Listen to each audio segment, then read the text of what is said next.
PSG have secured their fourth quarterfinal in their sixth year as they knock out first place Liverpool in the round of 16 in the most unexpected fashion. I don't think anyone expected that. We're going to talk about this match. We're going to talk about Barca Benfica, Inter Feyenoord, and Leverkusen versus Bayern Munich. But first, with the game that just ended, in going to extra time and then penalties, we'll start with Liverpool versus PSG. Tomas, instant reaction. I mean, what can I say about this game? There was a lot of ups and downs moments, but what really surprised me was all these, off the post, across the goal, across the face of goal, and not even being able to go in. I think it was just unlucky on Liverpool. Yeah, they were 100% unlucky. Same thing what happened with PSG back at the Parc des Princes, where PSG were completely unlucky. Kind of the whole tables turned against Liverpool in this scenario. To be fair, when you go to PKs, it's anyone's game. But Nunez misstepping up and making a mess of his penalty. Same thing with Curtis Jones. These two players that have tons of experience should have done better from the penalty kick spot, but they didn't. Ultimately, PSG, I think, do deserve to go through. They did just a little bit more on both legs. As for Arne Slot in Liverpool, I mean, it's his first season. Nothing too bad. I mean, he's still first place in the Premier League. They have the Carabao Cup to play for as well. They can still end with silverware at the end of the season. So I don't think this is going to be too much of a worry for Liverpool. But of course, I mean, when you're first place in the Champions League, you think you can go a little farther than that. Yeah, especially, I mean, like you just said it, they're leading in the Prem, one of the, biggest leagues in all of Europe, but they're not able to do it versus, a French team, which is the best French team in modern history, but not in a league that has as much prestige. Now let's talk about this French team, PSG. Normally in the past years, you already know that this team has always looked like one man or two man team with Mbappe or Neymar. But now both of the individuals are gone, and now they actually look like a team. Luis Enrique has them playing like a team. And I mean, right before going into the round of 32 and then the round of 16, I mean, they're on the verge of getting knocked out, but they just scraped through, and now look at them into the quarterfinals, and they're playing well, playing creative football, full flowing. And then you have a Dembele who's in the form of his life. And I want to touch on Dembele real quick because Dembele has never scored this many amount of goals ever in his career. And he's still young. I think he's 25, 26. A lot of people had him finished like 3-4 years ago when he was still at Barca. But I think that breather, that change of scenery to PSG was exactly what he needed. And now look at him, bro. I think I'll tell you right now the stats. He has 24 goals in his last 19 appearances. He's the highest goal scorer in 2025 so far, actually. So, I mean, that's pretty insane because we've never seen this part of him. I mean, we've seen glimpses, where it's like goes on 3-4 months and an injury, but being this consistent is something different that we haven't seen. Mm-hmm. It's just more excitement to the Champions League. Yeah, the consistency has always been like his downfall pretty much because like you said, like he'll have 2-3 good months and then boom, he'll fall injured. But finally, I mean, I don't know what's going on with the medical department at PSG, but he's been well taken care of over there. And I mean, he's just in the form of his life in a very consistent form, and he's all over the attack for PSG. I mean, obviously he scored the goal, a little bit of a lucky goal. You might have to add that as well. But also there was a second occasion where he could have scored, and that was the Dembele, I guess we're more accustomed to. That 1v1 that he had with Alisson where he like toe poked it a little bit too far and then Alisson comes out. Like in that situation, Dembele needs to be even more consistent. That's what's going to separate him from being like the great player that he is to the world-class player that he could be. But it's just those little moments. And like, honestly, if he scored that goal, I think that would have been wraps for the whole match. It would have just ended in 90 minutes, saved some legs. But I mean, unfortunately, it went all the way to extra time and then PKs. And then, yeah, I mean, Liverpool just couldn't hang on anymore at the end. For Liverpool, definitely they had plenty of moments where they could have capitalized and even taking the lead on aggregate. But like we already mentioned in the beginning, it's just a little bit of unlucky. It was just the luck wasn't in their favor. And, in football, you need just a little bit of luck or you have to create your own luck. And then, honestly, I mean, Luis Diaz, it wasn't his best match. Darwin Nunez especially wasn't his best match. Diego Jota, I mean, he hasn't scored in like 3 months, possibly, or I think he only has like one goal. No, I think that's Luis Diaz as well. He only has like one goal in like 3 months as well. So for the only one that's on fire is Mohamed Salah, but Nuno Mendes on that left side was an absolute dog. Like he took care of Salah in both legs. Salah did not show up in this in this tie at all, which was surprising on my end. No, yeah, I mean, especially because Salah is kind of that player where if you really look at Liverpool's attack, they usually build out through Salah. Now they kind of did it through Luis Diaz, and although it was pretty effective, it's not the same as attacking through your best forward. Yeah, exactly. So yeah, overall, I mean, like I already mentioned, Liverpool, this won't be that big of a loss. I mean, they have the Premier League basically in the palm of their hands, and you could ask any Liverpool fan. And I mean, I've seen videos like this on TikTok, on all over social media, where they would ask Liverpool fans, like, what would you rather take, the Premier League or the Champions League? Almost everyone says the Premier League because it's just a lot more difficult to win the Premier League than the Champions League. Everybody knows that. Yeah. So for Liverpool, I mean, yeah, it's going to hurt, but it's not that big of a deal. For PSG, though, I mean, they could maybe make history. This is a dangerous team. Now, let's jump over to Barcelona versus Benfica, a match that on aggregate ended 4-1. In the beginning, it painted to be like that league phase match where Barca just won 5-4 in Portugal. But here, Barca played overall a professional game, very much not making it one-sided or back and forth, which was very needed for a team like Barca because Benfica have been always like on their ass. Overall, in this tie, the 3 matches, there's been 14 goals. So yeah, Benfica on the day just couldn't do it. Barcelona played the match that finally I think they've been wanting to play in the past 3 matches. No, yeah, for sure. I mean, it kind of looked like everything was going their way this time, Yeah. especially with Otamendi. A lot of times having to go out of position to help his six and just leaving a whole gap in the defense wide open. Let's look at Rafinha for a second. I'll talk about Lamine Yamal too, but Rafinha got himself a brace. Did he get a brace? Yeah, he did score a brace today.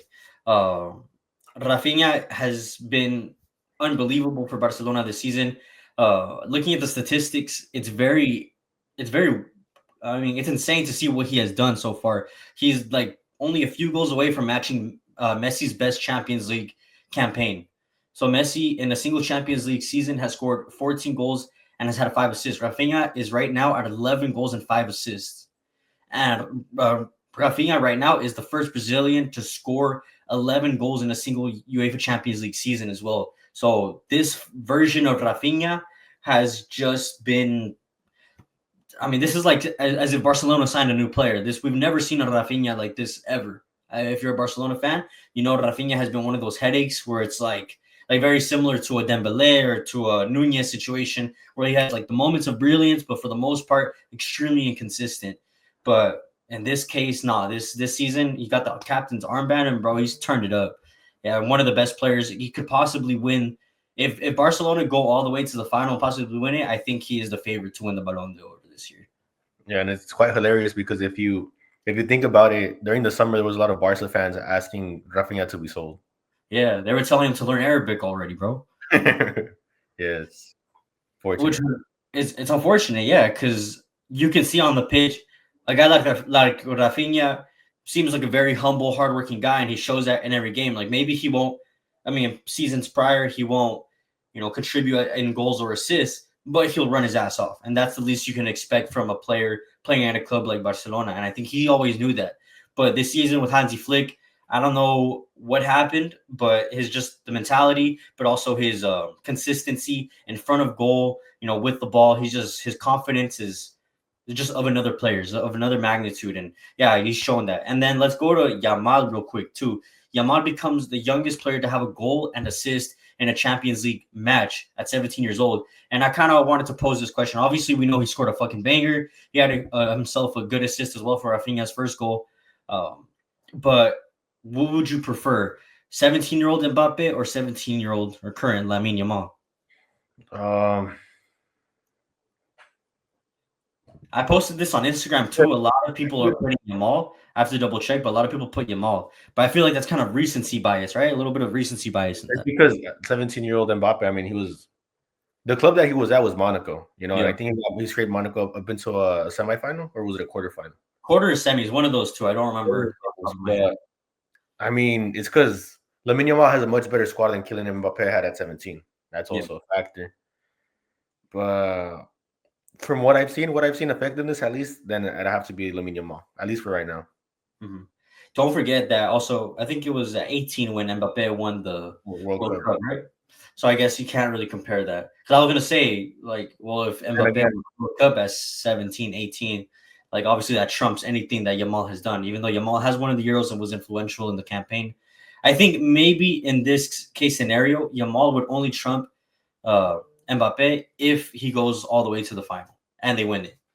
That's the yeah, only way you can really say like, okay, yeah, Yamal would be the best or is the best out of between him and 17-year-old Mbappe. I, But yeah, I wanted to ask that because I mean, I feel like that's a topic of conversation that a lot of people will be having or probably have already had in the past. yeah. But I mean, it's not Yamal's fault that he didn't turn 17 on a World Cup year.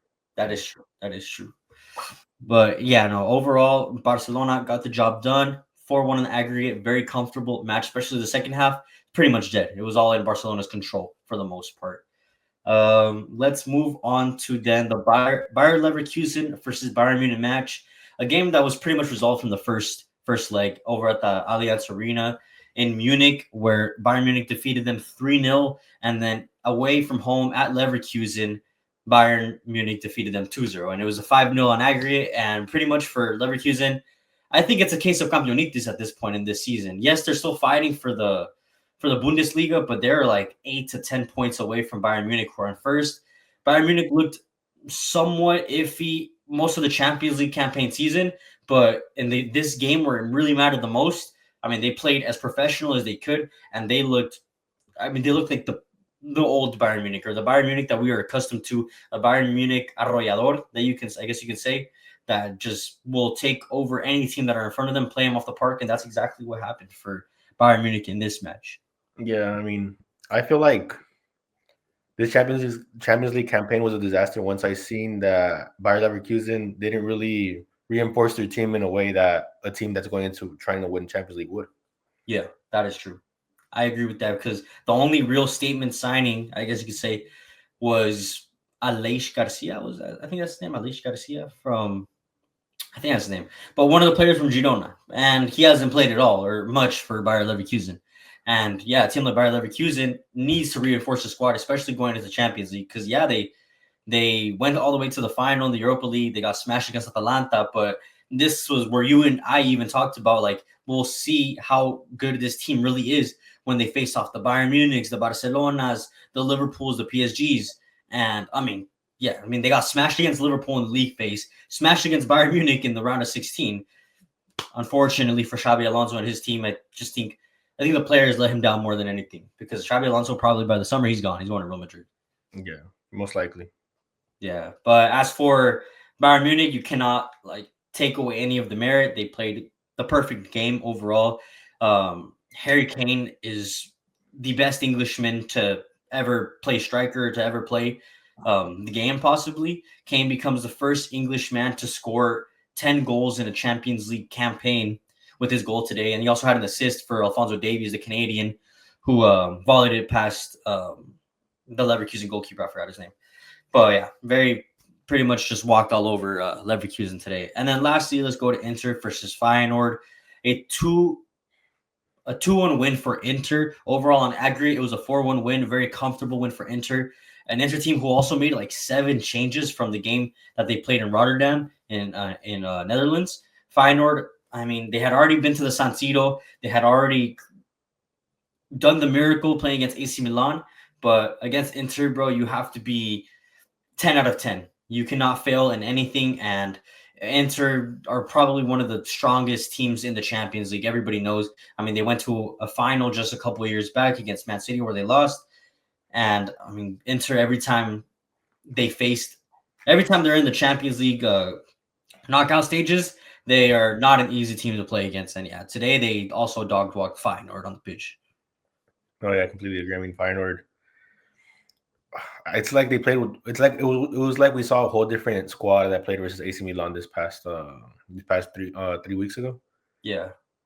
And it was kind of disappointing to see how good Inter Milan actually is compared to Feyenoord. I say disappointing because it doesn't really help it doesn't catch the eye of the match. Mm-hmm. So I mean, but Feyenoord is I think they're still a pretty decent squad. They're just not at the level of an Inter team, or they're not a top 8 European team in Europe just yet. Oh no, 100%. Yeah, no, they're if you could put Inter up here and Feyenoord are all the way down here, to be honest. And especially because they just had the change of manager a few weeks ago. They brought in Robbie Van Persie. This is a whole team that's in transition. They lost their star striker in Santi Jimenez as well. Not that even if they had Santi in this match, I don't think it would have made much of a difference. Yeah, overall, it was Inter's match to go through from the very first minute, obviously. But yeah, that pretty much wraps up this round of 16 on today. We still have more matches tomorrow, so make sure you stay tuned for all the matches that are coming tomorrow. We will also post a reaction and recap after that. Tomas, thank you for hopping on. Make sure you guys subscribe, like, check out all the platform links down below for more UEFA Champions League content, and we'll see you guys on the next one. Peace out.